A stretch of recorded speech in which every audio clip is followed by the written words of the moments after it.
आइए जानते हैं आज के प्रमुख अंतर्राष्ट्रीय खबरों को। पहले एक नजर हेडलाइंस पर।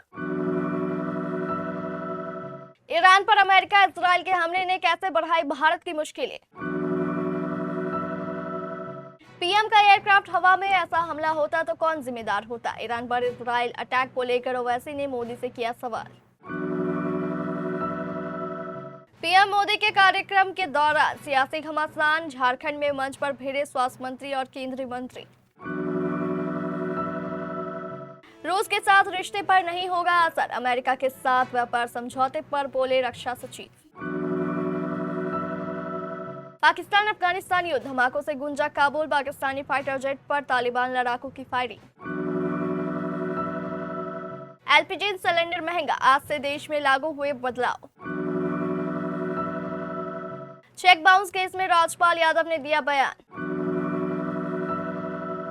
द केरला स्टोरी का पहले दिन धमाल, क्या रहा रिस्पॉन्स। और पाकिस्तान से मिली हार झेल नहीं पाए सनत जयसूर्या, श्रीलंका के हेड कोच पद से हटने का लिया फैसला। ईरान पर अमेरिका और इजराइल ने हमलों की पुष्टि की है। ये हमले प्रधानमंत्री नरेंद्र मोदी के इजराइल की 2 दिन की यात्रा से लौटने के तुरंत बाद हुई है। पीएम मोदी की इस यात्रा के दौरान दोनों देशों की सरकारों के अलग अलग मंत्रालयों और विभागों के बीच 17 समझौते किए गए और 10 घोषणाएं भी की गई। पीएम मोदी की इस यात्रा में यह भी स्पष्ट दिखाई दिया कि भारत ने इजराइल का खुलकर साथ दिया। इजराइल की संसद कैनेसेट में भाषण देते हुए मोदी ने कहा कि भारत इजराइल के साथ है, मजबूती से, पूरे विश्वास के साथ, और इस समय भी और आगे भी। यह बात उन्होंने 7 अक्टूबर 2023 को हुए हमास के निर्दयी आतंकी हमले के संदर्भ में कही, जिसमें करीब 1200 लोगों की मौत हुई और 250 से ज्यादा लोगों को बंधक बनाया गया।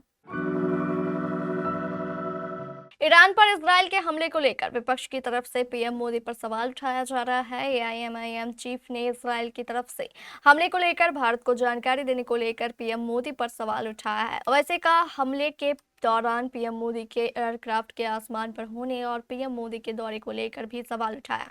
एआईएमआईएम चीफ असदुद्दीन ओवैसी ने इजराइल की तरफ से ईरान के खिलाफ प्रिवेंटिंग मिसाइल हमला करने पर कहा कि अगर प्रधानमंत्री का एयरक्राफ्ट हवा में होता और ऐसा हमला होता तो कौन जिम्मेदार होता। प्रधानमंत्री को देश को बताना चाहिए कि क्या नेतन्याहू ने उन्हें बताया था कि इजराइल ईरान पर हमला करने वाला है। अगर उन्होंने ऐसा किया तो प्रधानमंत्री को तुरंत अपना दौरा खत्म करके देश लौट आना चाहिए था। असदुद्दीन ओवैसी के इस बयान से अब राजनीतिक महकमे में हलचल है। अस्पताल में शनिवार को सर्वाइकल कैंसर के खिलाफ राज्य स्तरीय एचपीवी टीकाकरण अभियान की शुरुआत के दौरान मंच पर ऐसा घटनाक्रम हुआ जिसने स्वास्थ्य कार्यक्रम को सियासी रंग दे दिया। मंच पर झारखंड के स्वास्थ्य मंत्री डॉक्टर इरफान अंसारी और केंद्रीय रक्षा राज्य मंत्री संजय सेठ मौजूद थे। कार्यक्रम तय क्रम में चल रहा था। स्वास्थ्य मंत्री ने अपना संबोधन पूरा किया। इसके बाद जब संजय सेठ को बोलने के लिए आमंत्रित किया गया तो उन्होंने कहा कि पहले प्रधानमंत्री का भाषण सुन लेते हैं। इसके साथ ही पृष्ठभूमि में प्रधानमंत्री नरेंद्र मोदी का संबोधन चलाया गया, जिसमें कांग्रेस पर तीखी टिप्पणी की जा रही थी। रक्षा सचिव राजेश कुमार सिंह ने कहा कि अमेरिका के साथ हुए अंतरिम व्यापार समझौते का भारत और रूस के बीच रक्षा सहयोग पर कोई प्रभाव नहीं पड़ेगा। उन्होंने स्पष्ट किया है कि भारत अपनी सामरिक जरूरतों के आधार पर बहुस्रोत रक्षा खरीद की नीति जारी रखेगा और साथ ही स्वदेशी रक्षा उत्पादन को गति देगा। एक न्यूज चैनल के कार्यक्रम में सिंह ने कहा कि अमेरिका के साथ व्यापार समझौता हमारे रूस के साथ रक्षा संबंधों में बाधा नहीं है। उन्होंने कहा कि भारत अपनी परिचालन आवश्यकताओं के अनुसार रूस से खरीद जारी रखेगा और जरूरत पड़ने पर फ्रांस, अमेरिका सहित अन्य देशों से भी रक्षा उपकरण लेगा। उनके अनुसार भारत की नीति संतुलित और व्यवहारिक है, जिसका उद्देश्य राष्ट्रीय सुरक्षा को सर्वोच्च प्राथमिकता देना है। पाकिस्तान और अफगानिस्तान की तालिबान सरकार के बीच सैन्य टकराव रविवार को चौथे दिन में प्रवेश कर गया। रविवार तड़के अफगानिस्तान की राजधानी काबुल में जोरदार धमाके और इसके बाद गोलीबारी की आवाजें सुनी गई, जिससे शहर के कई इलाकों में अफरा तफरी मच गई।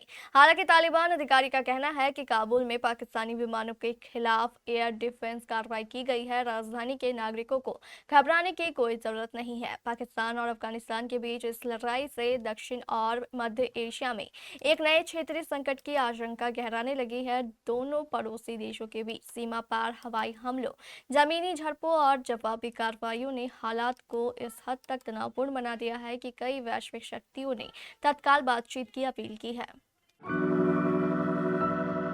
फरवरी का महीना खत्म हो चुका है और मार्च का महीना अपनी शुरुआत के साथ ही कई बड़े बदलाव लेकर आया है। पहली तारीख के साथ ही देश में लागू होने वाले बड़े बदलाव के बारे में बात करें तो ये घर घर हर जेब पर असर डालने वाला है। इसमें पहला एलपीजी सिलेंडर की कीमतों में बढ़ोतरी की गई है, तो वहीं हवाई ईंधन के दाम में भी इजाफा हुआ है। इसके अलावा भारतीय रेलवे से जुड़े नियम से लेकर सीम बाइंडिंग तक के रूल आज बदल गए हैं। हर महीने की पहली तारीख को ऑयल मार्केटिंग कंपनियां एलपीजी गैस सिलेंडर की कीमतों में संशोधन करती है और 1 मार्च को भी बदलाव देखने को मिला है। दिल्ली में कमर्शियल गैस सिलेंडर की कीमत में 28 रुपए का इजाफा हुआ है, जबकि अन्य महानगरों में यह 31 रुपए तक महंगा हो गया है। इससे पहले बीते महीने की शुरुआत में बजट वाले दिन 1 फरवरी को देश भर में 19 किलोग्राम वाले गैस सिलेंडर की कीमतों में इजाफा किया गया था और ये 50 रुपए महंगा हुआ था और एक बार फिर से महंगाई का झटका लगा है। राजपाल यादव ने शनिवार को मीडिया के सामने 9 करोड़ रुपए के कर्ज मामले पर एक प्रेस कॉन्फ्रेंस आयोजित की। उन्होंने अपने वकील भास्कर उपाध्याय के साथ मीडिया से बातचीत की और मामले पर अपना पक्ष रखा। इस दौरान अभिनेता ने बताया कि उनके पास इस समय 1000 करोड़ रुपए से अधिक के प्रोजेक्ट्स हैं। एक्टर ने 1.5 करोड़ रुपए चुकाने के बाद अंतरिम जमानत पर रिहा किया गया। बिजनेसमैन माधव गोपाल अग्रवाल के अनुसार यादव ने अपनी पहली निर्देशित फिल्म अता पता लापता के लिए उनसे कर्ज लिया था। हालांकि राजपाल यादव लंबे समय से यह कहते आ रहे हैं कि यह राशि निवेश के तौर पर ली गई थी, न कि लोन। यह विवाद अंततः कानूनी लड़ाई में बदल गया, जिसमें अग्रवाल ने आरोप लगाया कि अभिनेता पर अब ब्याज सहित 9 करोड़ रुपए बकाया है। विपुल अमृतलाल शाह की फिल्म द केरला स्टोरी 2 विवादों में घिरी है। फिल्म की रिलीज को भी बैन करने की मांग की गई। फिल्म की रिलीज भी पोस्टपोन हुई। हालांकि अब द केरला स्टोरी 2 थिएटर में रिलीज हो गई है। ऐसे में आइए जानते हैं फिल्म को बॉक्स ऑफिस पर कैसा रिस्पांस मिला। कोमोई की रिपोर्ट के मुताबिक फिल्म को पहले दिन 11.9% ऑक्यूपेंसी मिली। दिल्ली में फिल्म को 473 शोज में 14% की ऑक्यूपेंसी मिली। वहीं मुंबई में 538 शोज में 8.75% ऑक्यूपेंसी मिली। फिल्म ने पहले दिन 3.5 करोड़ का कलेक्शन किया। बुक माई शो पर फिल्म की टिकट सेल 20,000 रजिस्टर हुई। इतने विवादों के बाद भी फिल्म 2026 की बेस्ट ओपनर्स की लिस्ट में 5वें नंबर पर है।